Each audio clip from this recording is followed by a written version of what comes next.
Duplo Expresso. Eu queria comentar ainda, já que a gente falava da Globo, né, de telequete, pressões de bastidores e combinação entre acusador e acusado, do nosso velho Limited Hangout, né, o Intercept e o Glenn Greenwald, porque o Piguinho Vermelho está todo hoje pautando que o STF decide o destino do Lula, e com isso decide o destino do Brasil. E a gente comentou aqui ao longo da semana que, de uma forma muito espontânea, todos os perfis ligados ao PT passaram a bater no Glenn Greenwald essa semana, falando que ele tem como desmoralizar o Moro e ajudar o Lula, ele que não quer e tal. Citamos Zé de Abreu, Fernando Horta, né, e a militância digital de uma forma geral, descobriram, de repente, o financiamento do Pierre Omidyar, né, o bilionário associado dono do eBay e do PayPal, descobriram, de repente, que ele é o dono do Intercept. É uma coisa incrível, né? A gente falando aqui só. Desde janeiro de 2018, relembramos quando começou o Vaza Jato, falar, olha, aí tem, que esse cara enterrou 98% do que o Snowden entregou para ele, né? Aí tem.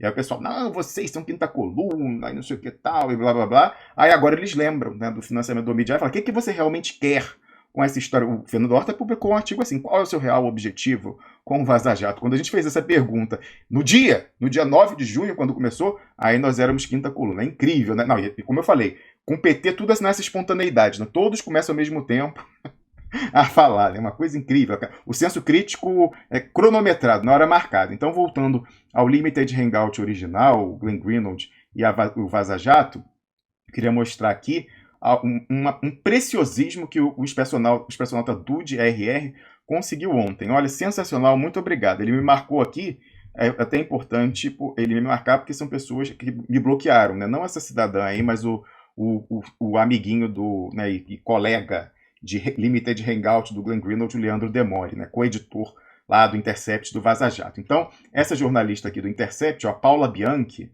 né, como o pessoal está falando, aí ela é uma resposta aos ataques coordenados do PT, né, falando, cadê a grande revelação da Vaza Jato? Vão julgar o Lula hoje, poxa, vocês querem ajudar, cadê? Aí ela, né, tá reagindo porque realmente o PT tem muita gente. Aí começaram a encher o saco. Antes era só o Duplo Expresso e os Expressionautas falando que era um vazamento controlado, aquele biquíni fio dental, que é aquele que mostra tudo para esconder justamente o essencial. Aí como o PT começou a repetir o que a gente fala aqui há 4 meses, né? 4 meses, aí ela botou, ó, pro povo reclamando, cadê as grandes revelações da Vaza Jato? Elas estão aí, ué. No Peru, depois de uma reportagem, a Corregedoria do Ministério Público de lá abriu uma investigação interna para apurar a atuação de dois procuradores. Aqui, depois de mais de 70, 3 pontinhos. A gente quer saber de Peru, não. A gente quer saber do Brasil. Aí, olha só o que o expressionauta comentou aqui. Olha só. Ele botou o seguinte, ó. Aqui também foi aberta a investigação, minha cara. Tem mesmo, tem procedimento lá. Afinal, tem processo pendente de julgamento de suspeição do Moro no STF, lá na segunda turma. Tem representação no CNJ. Processo também tem que ver qual é o fim. Aí, olha só, mas ele pega no ponto. Ele fala, o problema é que o Glenn Greenwald omitiu informações cruciais para o desenrolar do jogo político brasileiro. Imagine só se ele, o Greenwald, não tivesse tarjado o nome de José Eduardo Cardoso como fonte da informação sobre eventuais crimes dos filhos de Lula. Vou mostrar aqui a referência, olha só o Duplo Expresso para colocar. Está aqui, ó. Marquei o Greenwald e o Demore, que está de novo nesse thread aí de ontem, falando, ó, por que vocês ocultaram o nome de José Eduardo Cardoso como fonte do Sérgio Moro para denúncias contra os filhos de Lula? Porque vocês são Limited Hangout, aquele tal de vazamento biquíni fio dental? As 3 palavras tarjadas no print aqui embaixo, que a gente pegou da reportagem do Intercept, segundo fonte nossa, inquestionável, né, contato direto com o presidente Lula, né, e que acompanham muito de perto toda essa trajetória, são, primeira palavra, José, a segunda palavra, Eduardo, a terceira palavra, Cardoso com Z. Tá aqui o print, ó, da tirada do Intercept, ó, tá vendo o suprimido, as 3 palavrinhas aí, ó. Então ele fala, o Moro falando pro Dallagnol, ir atrás de uma denúncia de grilagem de terra no Centro-Oeste, pegando os filhos do Lula, falando que a fonte foi José Eduardo Cardoso, que repassou a informação ao Sérgio Moro. Aí você fala, poxa, mas como você tem algum indício, além da sua fonte, que afirma categoricamente que isso era o José Eduardo Cardoso, tem algum outro elemento para indicar que fosse mesmo José Eduardo Cardoso? Olha aí a data, ó, 7 de dezembro de 2015.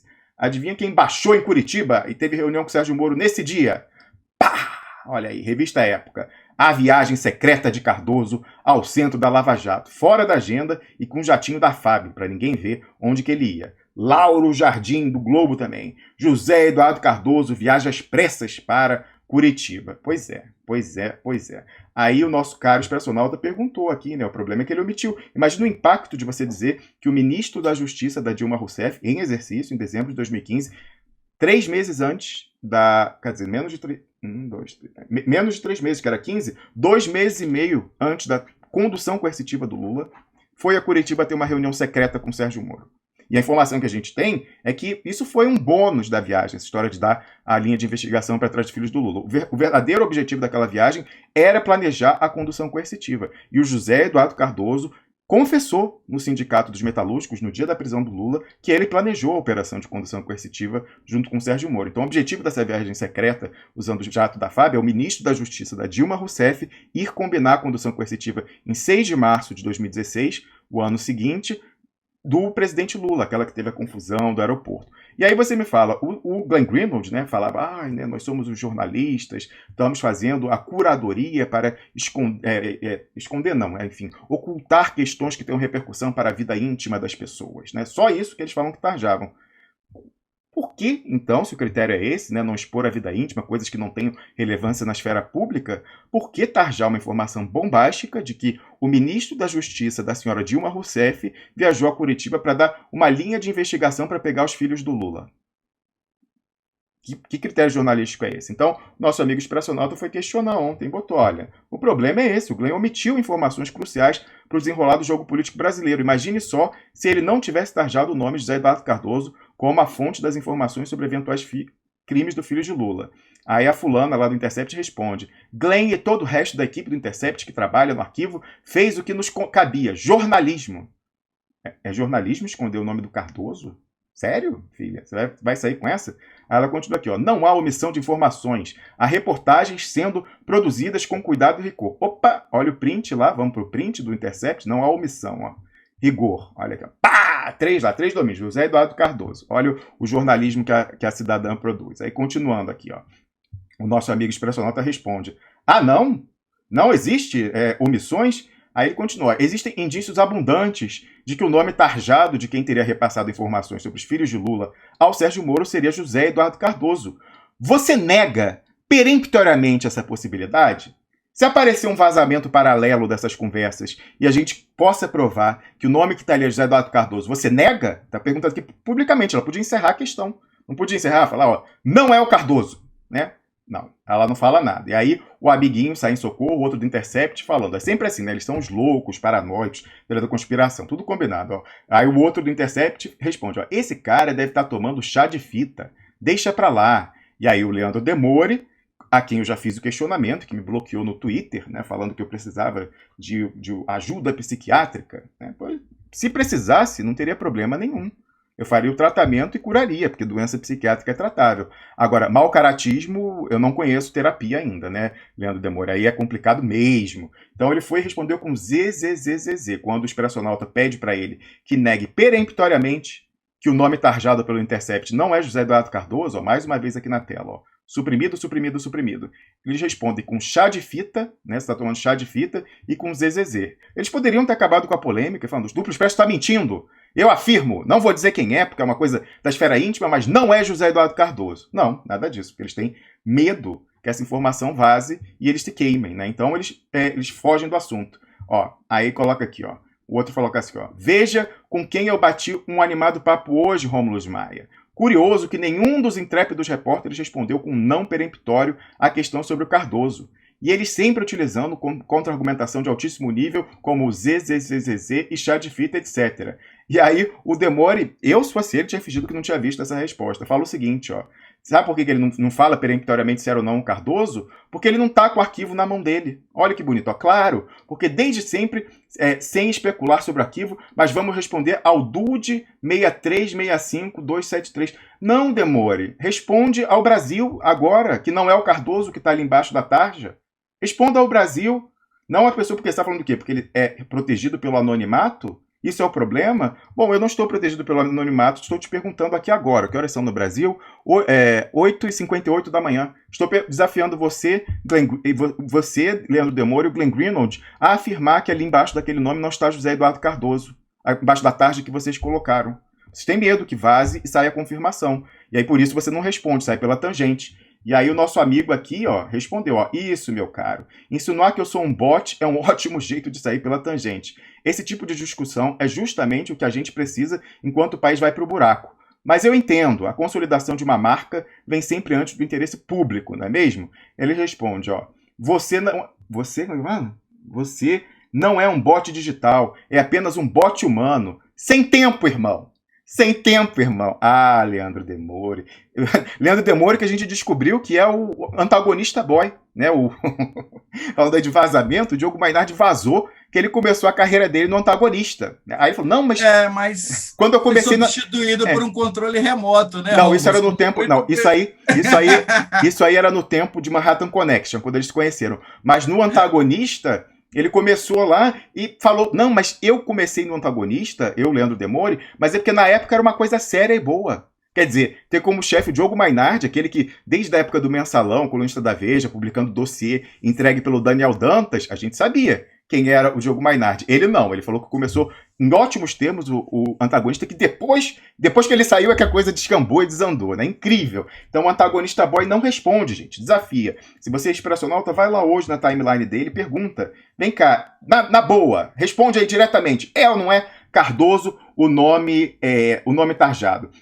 Olha só, e ele, né, termina aquela coisa, né, reducciones ad Hitlerum, né, qualquer pessoa que você quer trollar na rede social e discordar, fala, não sei o que, você é um nazista. Então, o equivalente genérico brasileiro é Bolsonaro e o bolsonarismo. Então, ele já iguala esse questionamento ao bolsonarismo. Ele marca aqui e fala, ó, não é só o bolsonarismo que tem sua maquininha de lixo, né, pode vir e tal. Não responde Demore, a fulana, tem 3 do Intercept marcado aqui, ó, Rafael Moro Martins, Rafael Moro Martins, Leandro Demore, todos cientificados, responderam. A Paula Bianchi. Por que vocês não respondem se é ou não é o nome do José Eduardo Cardoso, que está embaixo dessa tarde aqui? Vou colocar na tela mais uma vez. Ó, uma conversa entre o Moro e o Dallagnol, em que ele passa uma linha de investigação para ir atrás dos filhos do Lula. Né? Incrível isso. Então, não responde para o bot, não. Responde para o Brasil. Eu tenho nome, sobrenome, endereço, se quiser eu passo. Qualquer pessoa, todo mundo aí. Pessoas que, por exemplo, pessoas aí no Twitter que tenham a identidade e não usem, né, não preservem com pseudônimo, que estejam nos assistindo, pergunte lá com nome e sobrenome para o sujeito se é ou não é José Eduardo Cardoso quem está embaixo dessa tarde. Vamos ver se é assim, né, se o nome for não for um nome desconhecido para ele, um nickname, se ele responde ou se ele vai encontrar outro argumento para se recusar a dizer que não é José Eduardo Cardoso o nome que está embaixo de suprimido, suprimido, suprimido. Então a gente falava aí da Globo, né, que agora é a nova heroína da esquerda brasileira. A gente precisava antes do anterior, né, o São Glenn da esquerda perdida. É esse aí que escondeu que o ministro da Justiça da Dilma Rousseff foi ao Paraná 2 meses e meio antes da condução coercitiva do Lula, planejar a condução coercitiva e passar dicas para o Sérgio Moro ir atrás dos filhos do Lula, para chantageá-lo, possivelmente para chegarem no argumento no sindicato, e depois, anos depois, lembrando que a condução coercitiva, ela era prisão. Era para ele ser levado para o Paraná e ali ia ser convertida em prisão preventiva. Isso todo mundo sabe.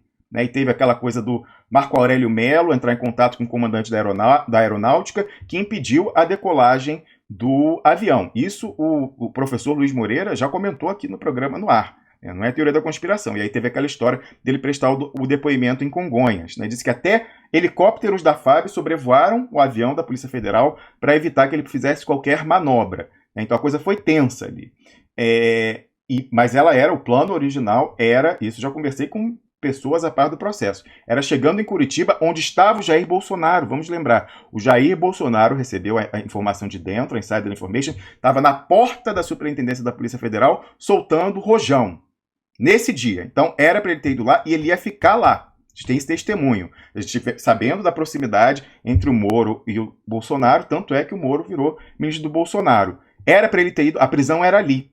E talvez, para o Lula não resistir naquele momento e se entregar, se fosse o caso, né, convertido em prisão, eles iam vir com essa ameaça do filho, falando, olha, vai você e pula em cima da granada, senão a gente vai pegar os seus filhos. Né? Como está toda a família aí ameaçada. O Lula não chuta o pau da barraca e não manda real, porque a família dele fora está tudo ameaçada de processos. Os filhos estão envolvidos no processo da conversão da medida provisória, lá em Brasília, do juiz Valisney. Tem essa linha de investigação que, de fato, foi descontinuada pelo Sérgio Moro de imóveis rurais no Centro-Oeste. É assim que eles conseguem, né, moldar ou modular, em alguma medida, as reações do Lula dentro da cadeia. Não basta ser preso, ele continua sendo chantageado até aqui com a exposição da família. Aí você fala, não, mas os filhos do Lula não fizeram nada, eles são inocentes. Eu acho até que são mesmo. Mas desde quando isso impede a Lava Jato de prender alguém, de ameaçar alguém? O Lula é culpado? Não, não é culpado. E, no entanto, está preso, não tá? Quem garante que eles não podem fazer a mesma coisa com os filhos dele? Então essa é uma das alavancas mais fortes que eles usam contra o Lula mesmo estando preso. Então essa discussão diversionista do Piguinho Vermelho hoje, né, vai ou não vai soltar, e ficou o PT pressionando o Glenn Greenwald essa semana, solta a bomba, solta a bomba. Eles não podem bater muito no Glenn, porque vai que o Glenn solta a versão não censurada, dizendo que é o José Eduardo Cardoso que está ali.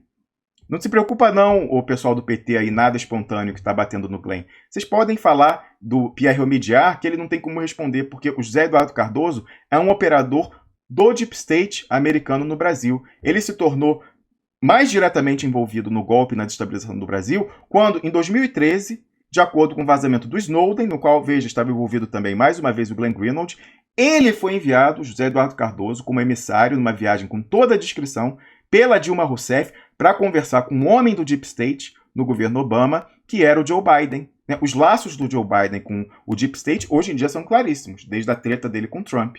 O Deep State saiu em socorro dele quando Trump ia mostrar que a família é bandida, o Biden e o filho, e tem aí bilhões de investimentos com governos corruptos pelo mundo, como o da Ucrânia. Como o Trump ia divulgar isso, eles vieram com fogo de encontro e divulgar, não, mas ele pediu para o presidente, tal, não sei o quê. O Deep State saiu em socorro do Joe Biden, para você ver como o Joe Biden é um homem do Deep State. Aliás, o próprio Pepe Escobar reafirmou isso aqui na última sexta-feira, quando teve no programa. Pois é, a Dilma mandou o Cardoso ir conversar com o Biden, com toda a descrição, quando foi revelado que ela era grampeada pela NSA. Aí você vê, 2013. Volta o Cardoso para o Brasil. O que acontece logo depois? Junho, primavera, que foi impulsionada com o robô de fora. A Dilma dá uma resposta péssima, piora a situação, ela e o Haddad pioram a situação. Aí, final de 2013, início de 2014, já começa a Lava Jato, alimentada pelo Cardoso, que vai, inclusive, pessoalmente passar informações para o Sérgio Moro e para cima do Lula. Aí eu te pergunto, como pode um cidadão que fez tudo isso e que confessou que planejou a condução coercitiva do Lula no Sindicato dos Metalúrgicos, no dia da prisão, com toda a nata do PT na presença, na reunião de última hora ali, da decisão final, o Lula entrega ou não entrega, confessou que planejou, veio prometendo facilidade, entra no sábado, sai na quarta-feira, já combinei com o pessoal lá no STF, mas como que essa pessoa confessa que participou da elaboração da condução coercitiva do Lula em 2016, como que essa pessoa não foi expulsa do PT? Como que essa pessoa vai ao 247 dar entrevista falando em nome do partido e falando sobre quem vai deixar de ser candidato do PT à Prefeitura de São Paulo? Me explica isso. Tá lá, sei lá, conselho editorial e tal, não sei o quê. É isso aí. Então, você vê, o antigo herói era o Glenn Greenwald, que agora eles se autorizam bater, mas já elegeram o novo herói da esquerda perdida. São os irmãos Marinho. A Globo vai salvar. Tá aí o Viu o Mundo falando. Tem os melhores do Brasil. É uma tragédia. E a gente tem que desarticular essa operação em pinça, Piguinho, vermelho. Porque é isso que manipula. Então, em vez de falar hoje sobre o PL 1595, como a gente vai falar aqui da oitiva do Heleno, eles estão todos lá balançando o paninho vermelho lá, assim, para os boizinhos otários, assim. Lula STF, hoje vai decidir o destino do Lula. Fica louco, vai todo mundo atrás. E ninguém vai falar do 1595, ninguém vai falar de Patriot Act, ninguém vai falar que essa narrativa de, olha, o cartel que formou ontem no leilão reflete de que o Bolsonaro e o governo estão com dias contados, porque é desconfiança do investidor. Não, ninguém vai falar, é só esse paninho vermelho que eles agitam, pro gado, pro bando de gado, de pato vermelho, ir atrás e não discutir e não esboçar a verdadeira resistência, o verdadeiro enfrentamento que é necessário ao fechamento do regime. Duplo Expresso. Bom, mal podíamos saber nessa manhã que o Glenn Greenwald não ia agitar o paninho vermelho, ele ia ser o paninho vermelho do dia, né, saindo no tapa, entre muitas aspas, com Augusto Nunes. Né? O telecat chegou ao sentido literal, né? A briga encenada, né? Transmitida ao vivo para a internet. E, sem surpresa, monopolizou os trending topics, os assuntos mais comentados do Twitter no dia, ativando a sismogênese como nunca. Né? E lembra muito uma história que eu ouvi o próprio Emílio do Pânico contar de uma briga inventada entre paniquetes, uma dizendo que a outra fez macumba para que a sua bunda caísse. Será que ele deu essa dica para o Glenn e para o Augusto Nunes quando eles entraram no estúdio hoje?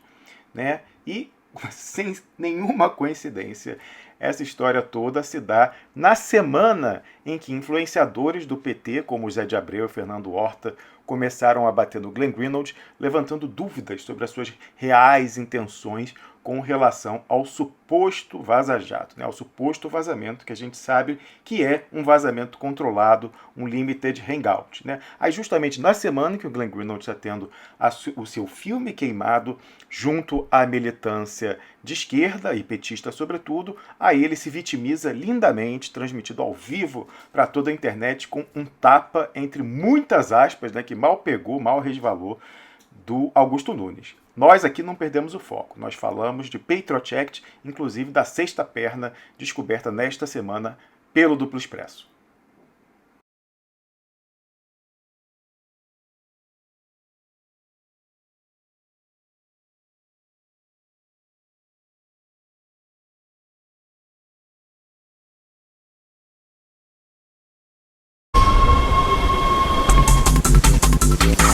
Duplo Expresso.